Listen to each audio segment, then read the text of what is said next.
ఈ వీడియో చూసే ముందు పార్ట్ 1 చూసి అప్పుడు ఈ వీడియో చూడండి. మీకు కథ పూర్తిగా అర్థమవుతుంది. తనకు దగ్గరగా యక్షిని చూసి ఆశ్చర్యంతో భయంతో ఏం చెయ్యాలో తెలియక ఆ యక్షిని చూస్తూ నిలబడ్డాడు వంశీ.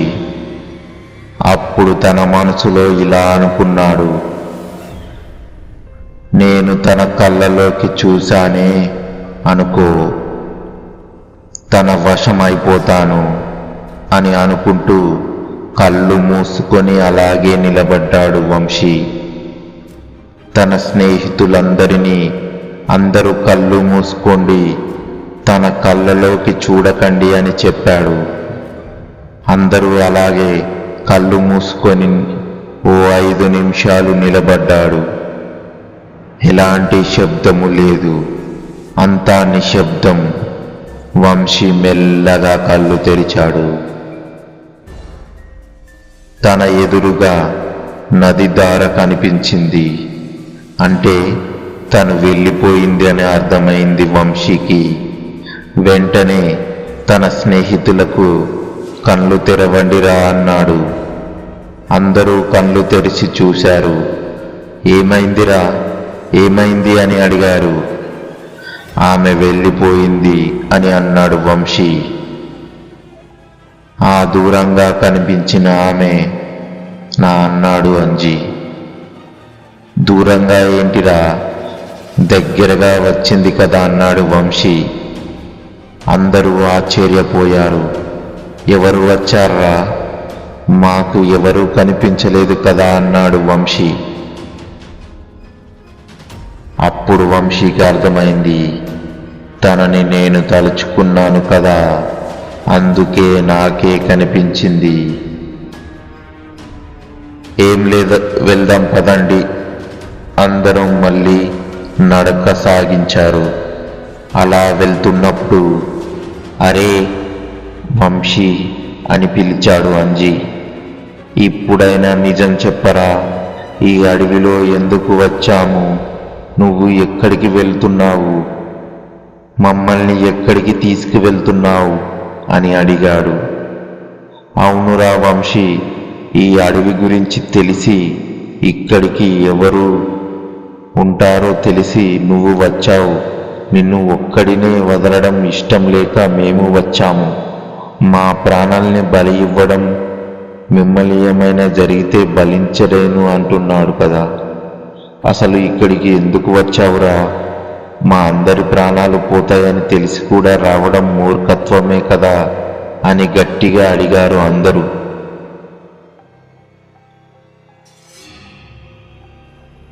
వంశీ ముందు సురక్షితమైన ప్రాంతం చూసుకొని అక్కడ చెప్తాను అని సమాధానమిచ్చాడు. శీను గట్టిగా నవ్వుతూ, ఇది అడవి, కారడవి, ఈ అడవిలో సురక్షితమైన ప్రాంతం కూడా ఉంటుందా అని నవ్వాడు. ఉంది అని సమాధానమిచ్చాడు వంశీ. ఏమంటున్నావురా అని అడిగాడు అంజీ. అవును, నేను చెప్పేది నిజమే, ఈ మ్యాప్లో చూశాను, ఇంకా 1 గంట నడిస్తే మనము సురక్షితమైన ప్రాంతానికి చేరుకుంటామని చెప్పాడు వంశీ. ఏమంటున్నావో, గంట క్షణం ఇక్కడ గండంగా భయంగా ఉంది, క్షణం గడవడమే కష్టంగా ఉంది, గంట గడవాలి అంట. చెప్పకురా నువ్వు, మాకైతే అర్థమైంది. అడవిలో నిధి ఉందని చిన్నప్పటి నుండి వింటున్నావు. నీవు దానికోసమే వచ్చావు కదా, నిధి కోసం ప్రాణాలు ఇవ్వడానికి సిద్ధపడ్డావన్నమాట. ఎందుకురా అంత ఆశ? ఈ ముచ్చట ముందే చెప్తే మేము వచ్చేవాళ్ళం కాదు కదా. నువ్వు ఎందుకు వెళ్తున్నావు, దీనికోసం వెళ్తున్నావో మాకైతే తెలియదు. నిధి కోసం అని ఇప్పుడే మాకు అర్థమైంది. నిన్ను నమ్మి నీకోసం మేము వచ్చాము. ఆ నిధి దగ్గరికి వెళ్ళిన వాళ్ళు ఇంతవరకు ఎవరూ బ్రతికి తిరిగి రాలేదు అని నీకు తెలియదా?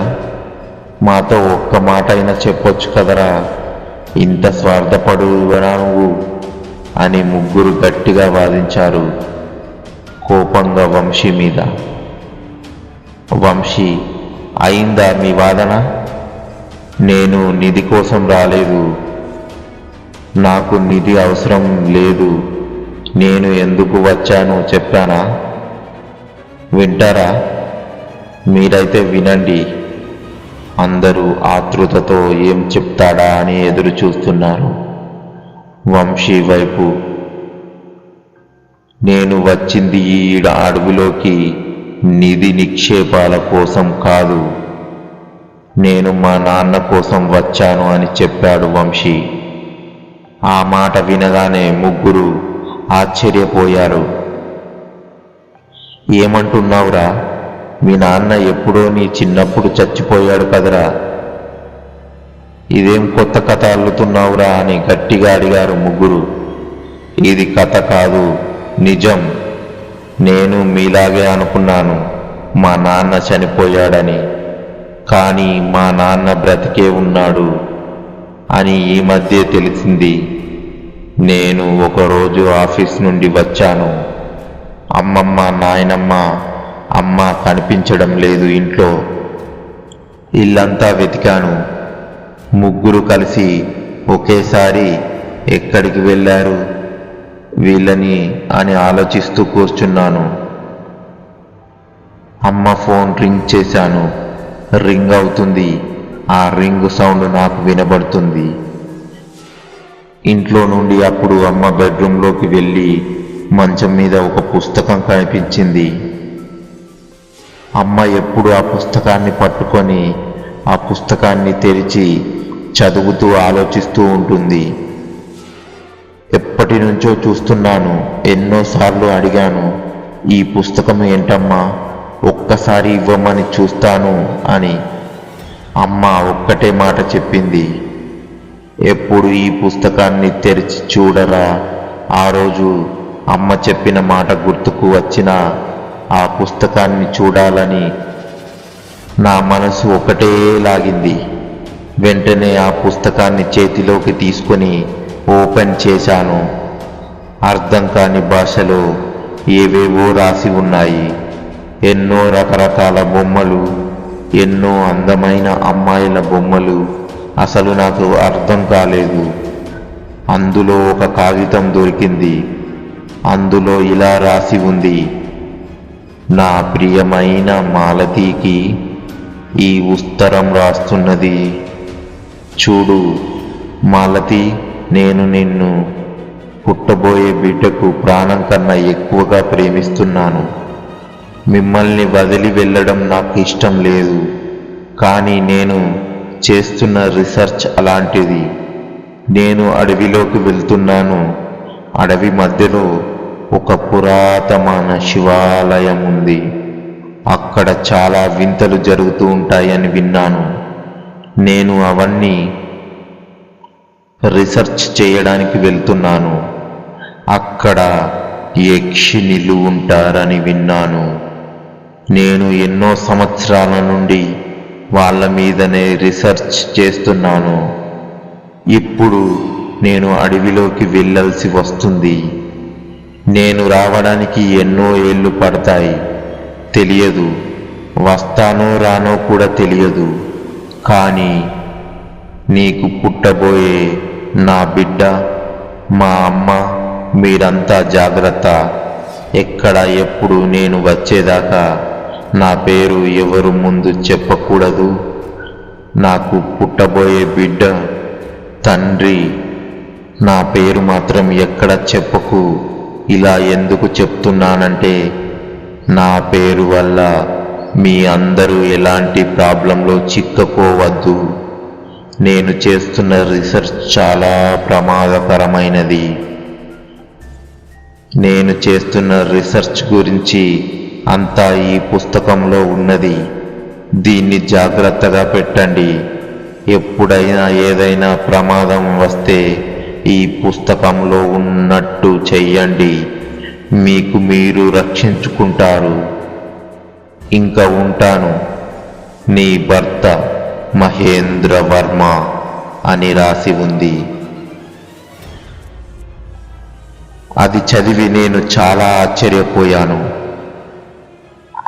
ఆ పుస్తకాన్ని, ఆ ఉత్తరాన్ని అలాగే చేతిలో పట్టుకొని మా అమ్మ, మా నాయనమ్మ, అమ్మమ్మ వచ్చే వరకు కూర్చొని ఉండిపోయాను. నేను వచ్చిన గంట వరకు వాళ్ళు వచ్చారు. అప్పుడు అమ్మని అడిగాను, అమ్మా, నాన్న ఎక్కడ? అందరూ ఆశ్చర్యపై, ఏమంటున్నావురా, మీ నాన్న ఎప్పుడో చనిపోయారు కదా అని చెప్పింది నాయనమ్మ. ఎందుకే నాయనమ్మ, నీ కొడుకు బ్రతి ఉండొచ్చు కదా, నువ్వేమో చంపేస్తున్నావు, నీలాంటి తల్లిని నేనెక్కడ చూడలేదే అని గట్టిగా కోపంగా చెప్పాను. అందరూ ఆశ్చర్యపోయి, ఎవరు చెప్పారురా నీకు? అమ్మ గట్టిగా అడిగింది. అప్పుడు ఆ పుస్తకం, ఆ ఉత్తరం చూపించాను. అలా చూసి ఆశ్చర్యపోయి, ఎన్నిసార్లు చెప్పానురా ఈ పుస్తకాన్ని చూడొద్దు, ముట్టవద్దు అని, ఎందుకు చూసినావురా? నా మాట నీకు అస్సలు లెక్కనే లేదు. అమ్మ నన్ను చెంప మీద అటు ఇటు కొట్టి ఏడుస్తూ నన్ను వాటేసుకుని, ఎలా చెప్పాలిరా, నీకు ఎలా చెప్పాలి? మీ నాన్నకు మాకన్నా ఎక్కువ తను చేస్తున్న రీసెర్చ్, అందుకే మమ్మల్ని వదిలి వెళ్ళాడు, ఇంతకన్నా ఏం చెప్పాలరా అని ఏడుస్తూ నిలబడింది అమ్మ. సరేనమ్మా, నాన్న ఎక్కడికి వెళ్ళారు చెప్పు, నేను వెళ్ళి నాన్నను తీసుకువస్తాను అని నేను చెప్పగానే అమ్మ, నాయనమ్మ, అమ్మమ్మ ముగ్గురు ఆశ్చర్యపోయి, పిచ్చి పట్టిందారా నీకు?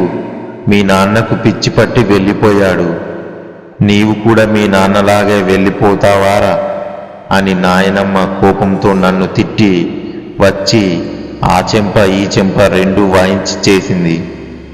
అప్పుడు అమ్మమ్మ కలగజేసుకొని, వాడిని కొడితే ఏం దొరుకుద్ది, మీరిద్దరూ అల్లుడు గారిని ఆపలేకపోయారు, తన మీద కోపం ఇప్పుడు వీడి మీద చూపిస్తున్నారా అని వాళ్ళను గట్టిగా బెదిరించి నన్ను వాటేసుకొని ఏడుస్తూ నిలబడింది అమ్మమ్మ. చూడరా కన్నా, ఈ ముగ్గురికి నీవేరే ఆశాదీపం, నీవు లేకపోతే మేం బతకలేమురా, నువ్వు ఎక్కడికి వెళ్ళవద్దు, మాతో పాటే ఉండాలి, నిన్ను చూసుకొని బ్రతుకుతున్నాంరా అని చెప్పింది అమ్మమ్మ. అంతా విని మళ్ళీ అదే అడిగాను నేను. నాన్న వెళ్ళిన చోటు వెళ్తాను, నాన్నను తీసుకొని వస్తాను. అమ్మ కోపంతో, మీ నాయన ఎప్పుడో చనిపోయి ఉంటాడురా, ఇక బ్రతికి ఉంటాడని ఎలా నమ్మాలిరా, తను పోయిన చోటు చాలా ప్రమాదకరమైనది, అక్కడ అక్కడ అని ఆగిపోయింది. వాళ్ళు ఉంటారా అని అన్నది. వాళ్ళ ముందు మనం ఎందుకు పనికిరామురా, వాళ్ళ శక్తుల ముందు మేము నామమాత్రమేరా అని నన్ను మందలించింది.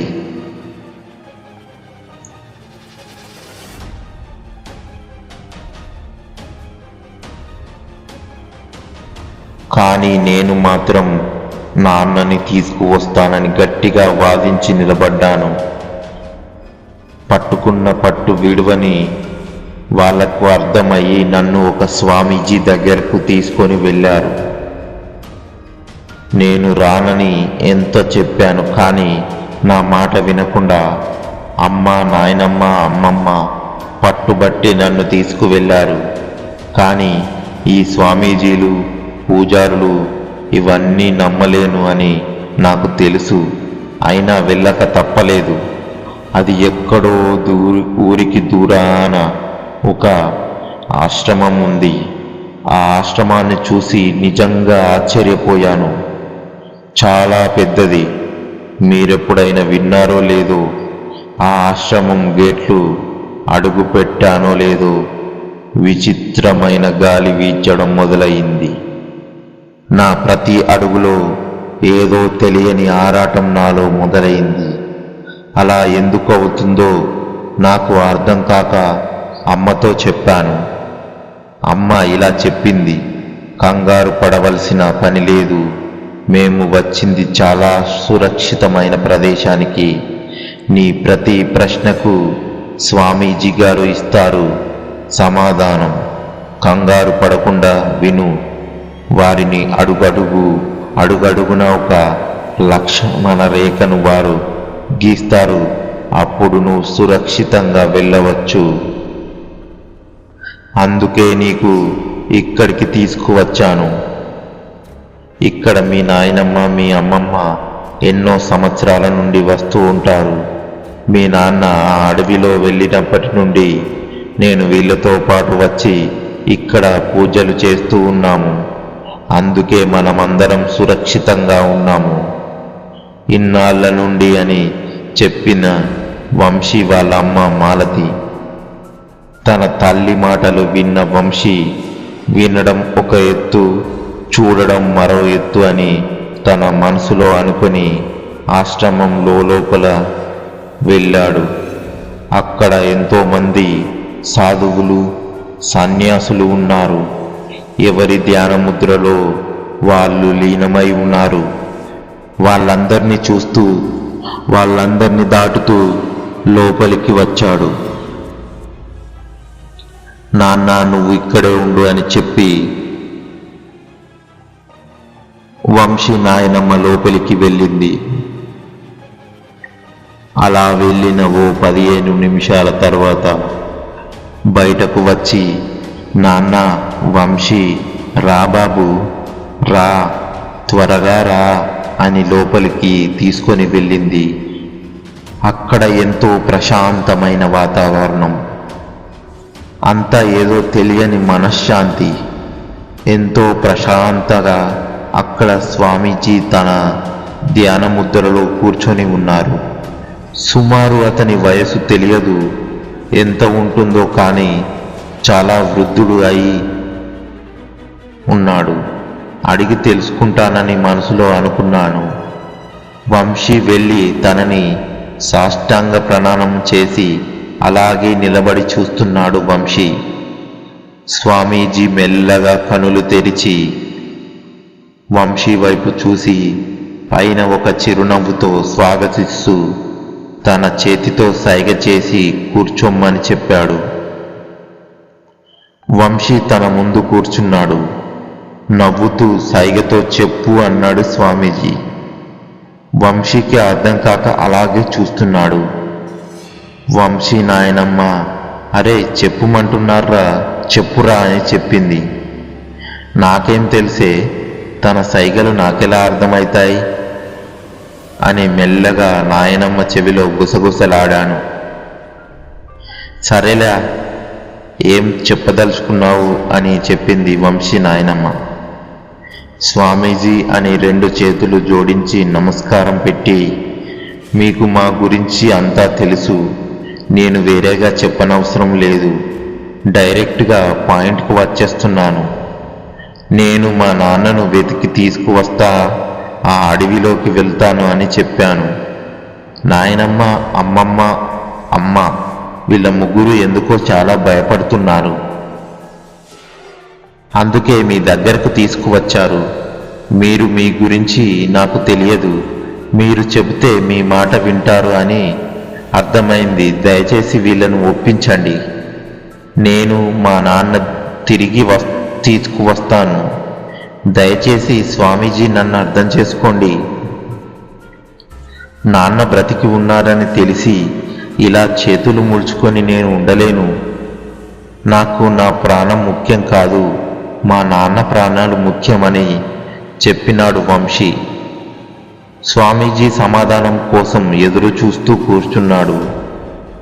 స్వామీజీ చిరునవ్వుతో, చూడు వీరా, నీ ధైర్య సాహసాలు నాకు నచ్చాయి. అక్కడ ధైర్య సాహసం 2 ఉండాలి. ఆ రెండిటితో పాటు కొంచెం జ్ఞానం, కొంచెం విజ్ఞానం, కొంచెం వేదమంత్రాలు చాలా అవసరం. నువ్వు వెళ్ళాలి అనుకుంటున్న చోటు మామూలు చోటు కాదు. అది ఒక అడవి. అది కాకులు దూరని కారడవి. ఆ అడవిలో కాలు పెట్టిన ఏ మానవుడు తిరిగి రావడం అసాధ్యం. కానీ నువ్వు తిరిగి వస్తావు. నీతో పాటు మీ నాన్నను తీసుకువస్తావు అని నాకు నమ్మకం కలిగింది. అలా నువ్వు వెళ్ళి రావాలంటే కొన్ని రోజులు నా దగ్గర ఉండాలి. నేను నీకు కొన్ని మంత్రజ్ఞానము, నీ సురక్షితం కోసం కొన్ని శక్తులను, కొన్ని తంత్రాలను నేర్పిస్తాను.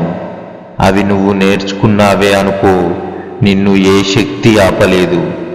అక్కడికి వెళ్ళాలని ఆలోచన ఇది నీది కాదు.